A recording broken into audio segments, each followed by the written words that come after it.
Good evening. I'm broadcasting live from New York tonight. I'll be here this week for the all-important midterms, and we'll debate what is going to happen. Are the pollsters right? Is a red wave on the way? And if it is, would President Biden be a real lame duck for the next 2 years? But before I get to that, I have to say it's extraordinary to see Ed Miliband back in the front of British politics, and he's leading the charge, saying that when third world countries suffer from global warming disasters, by that he means tsunamis or floods or rising sea levels, or what we used to call bad weather, that when these things happen, it is incumbent upon us, the countries, and particularly us, I think in the UK, the countries that launched the Industrial Revolution, to pay reparations. Yes, that's the new big concept. When I heard this, I thought, well, that's absolutely ridiculous. Surely no one's going to agree.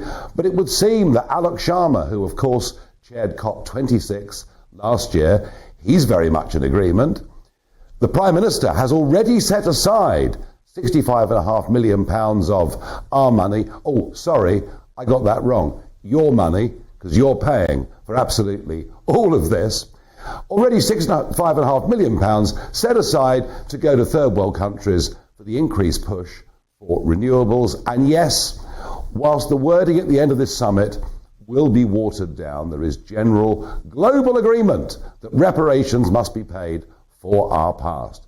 Carbon dioxide, you see, is no longer essential for food, for plants to grow and survive on our planet. It is now labelled as a pollutant. And Boris Johnson, of course, not wishing to miss out, well, he was saying we must ignore the naysayers, we must keep the continued push for renewables. And because of all of this, in our country, we face the possibility in February of the lights literally going out, of massively increased costs for consumers. But there is a consensus right across the political board and nearly all of the media too. And my debate tonight with you, is that level of consensus healthy? Let me know your thoughts. Farage at GBNews.uk. All I can tell you, in the decades that I've been around in business and politics, is whenever there is an absolute consensus, they are nearly always wrong in terms of what they want to do.